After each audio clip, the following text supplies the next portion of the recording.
Hey folks, Kilt-Man here, Kilt-Man at your service. Today, the Ramsey Blue. It's that kind of day. It's a blue kind of day, full of Ramseys. Anyway, folks, yes, I did a video on the sad passing away of the great Il Maestro Ennio Morricone, and I thought in that video I played a lot of what people would pretty much think of in terms of his style of music. Long, sweeping, elegant lines, majestically moving, very emotional stuff, like obviously some spaghetti western stuff was in there with its iconic coyote calls and weird percussions and whistling and guitars and all sorts of weirdness. And I thought, weirdness, yes. People don't always associate Il Maestro with weirdness, unless of course you are a big fan, in which case you'll know that he did a lot of bloody big weirdness. And so I thought, well, I've got loads of his soundtracks. So all this week I've been playing non-stop Morricone in obviously respect and paying tribute to the great man. And of course I came across the Dario Argento movies. Dario Argento, you know, Italian giallo, black gloved, spiky knifed killers, you know, always the same sort of thing, especially in the 70s. Some American expat would witness a murder and then become a sort of pseudo unprofessional detective in the ensuing yarn and put themselves at risk. And he did 3 movies called the Animal Trilogy, which are commencing with The Bird with the Crystal Plumage, The Cat o' Nine Tails, and then Four Flies on Grey Velvet. All pretty much the same sort of thing, writers, artists, bohemians who get involved in a big horrible murder mystery and then have to kind of recall clues from fragments of memory and build up a picture as to what really happened. Very Hitchcockian, and of course that's how Dario Argento got the term, you know, the Italian Hitchcock. But great movies in their own right, and thunderously great and unusual soundtracks. Of course, Dario Argento in his prime, and I'm not talking about the last 20, maybe 30 years, it's just been clag after clag after clag that he's released.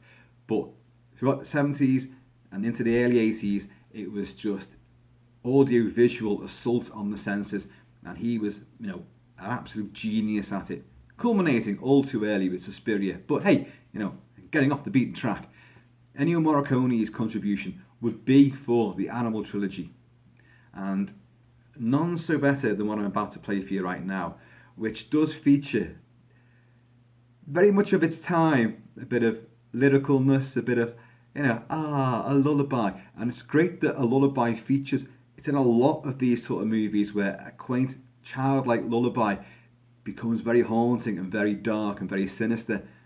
And especially with the really haunting female vocals here. And I'll play you the main title and how that transforms, and then I'll play a little bit of the darker, really weird side. So anyway, this is the opening title to The Bird with the Crystal Plumage, which also features the gorgeous Susie Kendall and the hideously ugly Reggie Nolder. Reggie Nolder, the pinch-faced, gaunt and horribly scarred character actor who would play Barlow the vampire in Toby Hooper's TV version of Salem's Lot from 1979. Anyway, he plays like a kind of red herring assassin in this movie. But here we go. Here's the main title by Ennio Morricone.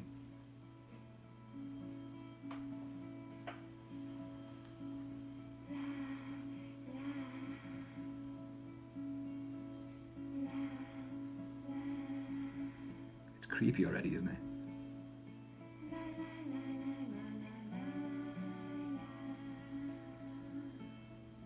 I'm going to turn up.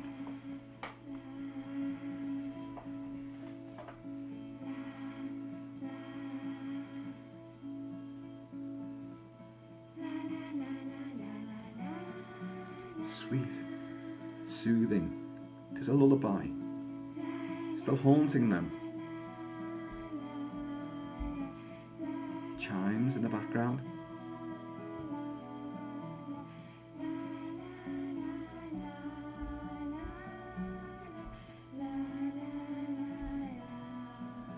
And then brilliantly, into a different style.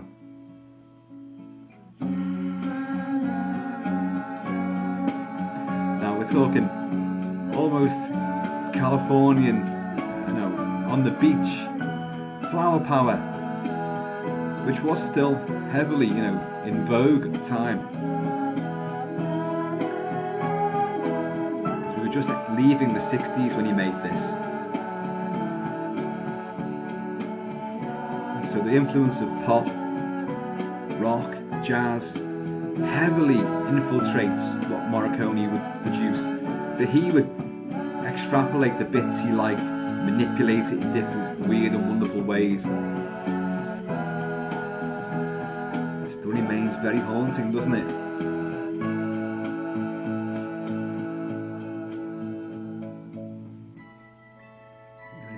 It's romantic, it's breezy, it's carefree. But this lullaby does hint at something sinister just underneath the surface.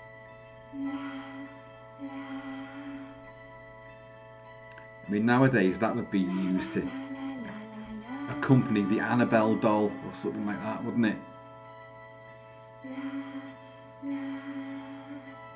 But with Argento, it's usually some poisoned, horrible memory which is hidden away in the past of some character, some duplicitous, two-faced Machiavellian character who ends up being a blood-curdling, crazed maniac.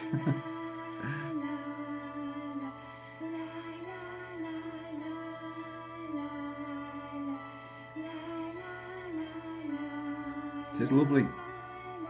It has that addictive quality as well.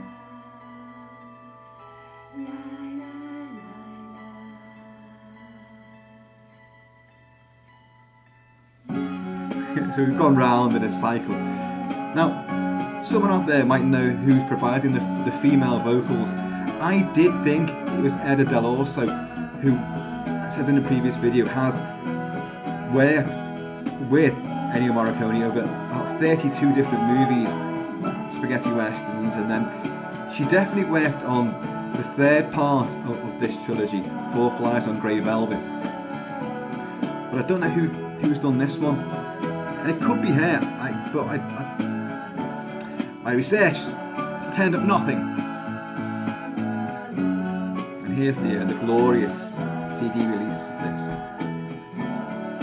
Beautiful, I mean look, I say beautiful imagery, but it's kind of stark. There's Reggie Nolde, that's Yellow Jacket, Needles he's called.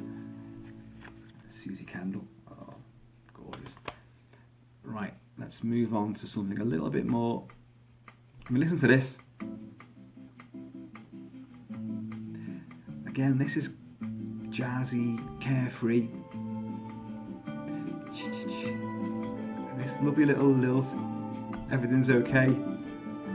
Just, you know, a bit of a tour around Rome or Madrid or Turin, wherever it's set, I can't remember. And they'll be driving around, yeah, open top. Hey. Art galleries, which do play a huge part in this. Lovely. But let's get into something a little bit more. Not that. Via Keller. Or Vino Keller.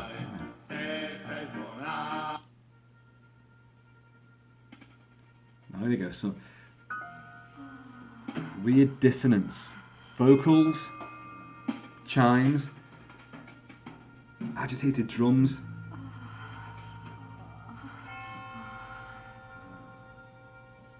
Stuff. Oh, a bit of pitch bending there.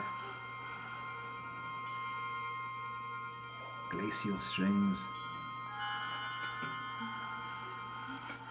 It's a glissandi.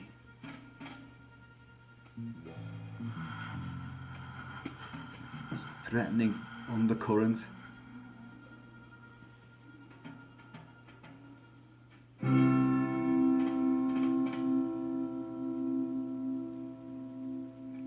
I mean, to the uneducated, they just go, oh, that's just weird jazz, that, you know.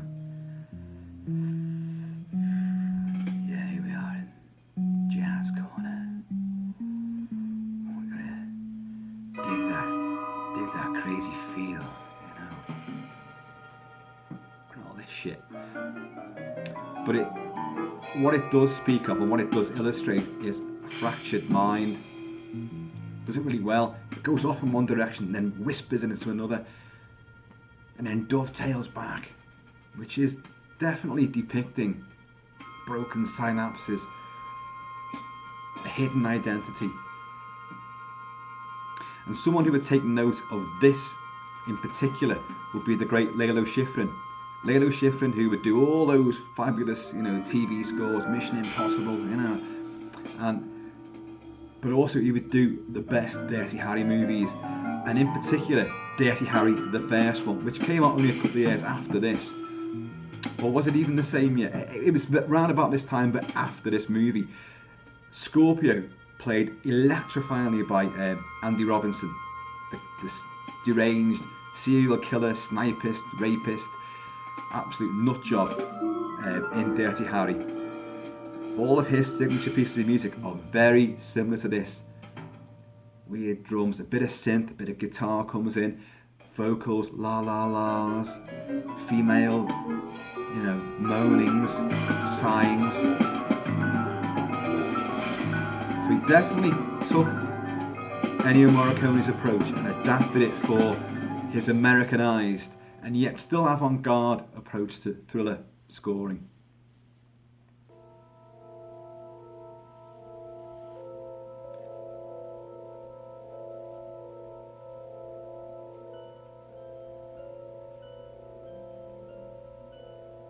It's all very suspenseful. If you can hear in the background, you can see that was growing. So Morricone would use the human voice as an instrument. Didn't have to say any words. They weren't necessary. Just make sounds with your voice. Weird high pitch, high register, guttural chants, moans, whispers, sighs.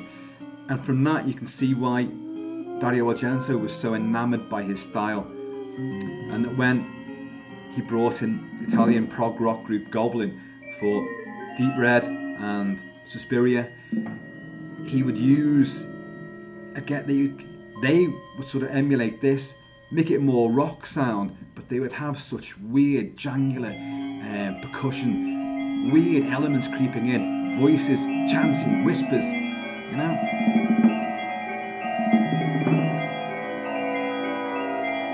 It's a very, well, it sounds 60s, 70s, early 70s, which it is, of course.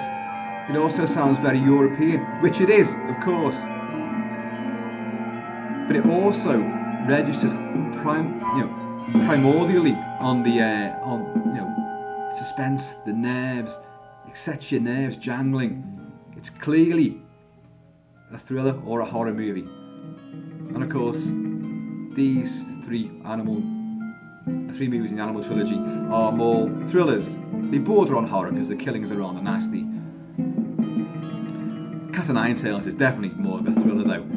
Although it has one of this horrendous death in it where the victim is pushed in front of a train as it's pulling into a station, and in slow motion his head hits the front of the train. In close up, bang, blood and teeth come flying out, and then we cut back to his body in the wheels of the train, the tracks, rocketing down the platform, spinning. Listen to this. Even the likes of Billy Goldenberg, who scored one of my favourite thrillers in the 70s, Busting, for Peter Hyams, which has some thrilling action music in it, which I've played on a previous video, so go and check out Busting on a previous video on the channel. But he also has elements of this dissonance and discord and agitation, growlings and mewlings,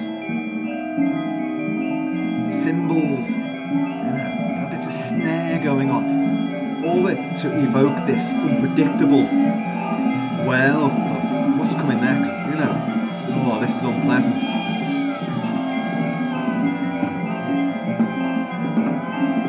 See that? Like some haunted cat.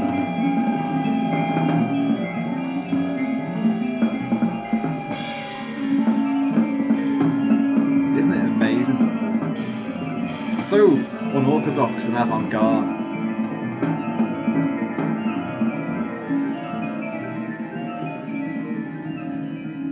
It's meant to like absolutely plunge you into this dark, twisted environment.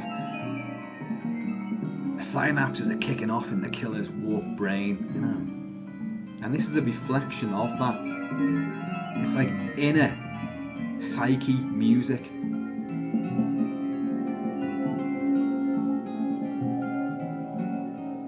But it's wonderful. And a lot of that, you know, the rest of the score is built up out of all of these weird things. There's a weird heartbeat in there at one point. But I think we'll finish this little capsule of Morricone's darker side with this. This is the closing track to a slightly shorter and a bit of a variation on what you heard before.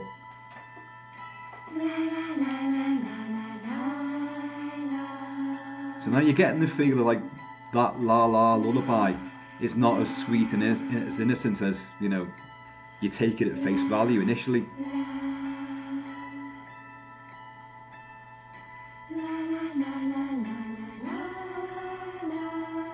I think it's just beautiful.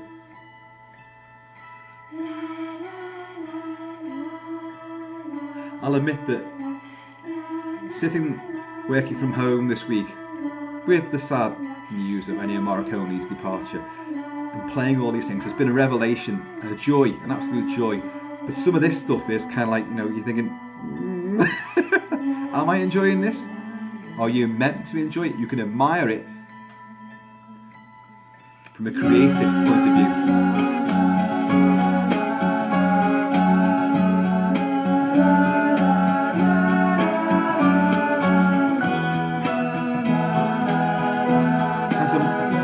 Sadder, more whimsical tone now. It seems to have lost that flowery sense of, you know, splendour and joy. The colours that were in it previously seem to have darkened slightly, been tainted. And there are other variations of this theme throughout the score, smaller snippets.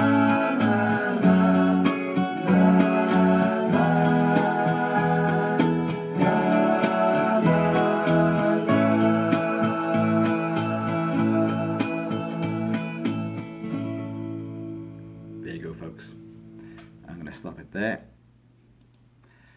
Right, that was a little sort of, you know, a little extra bit of Morricone for you there. Hope you enjoyed that. Who knows, there could be some more on the horizon. Anyway, in the meantime and in between time, you guys, please stay safe, stay healthy, keep happy, keep kilted, keep Celtic, and I'm going to see you all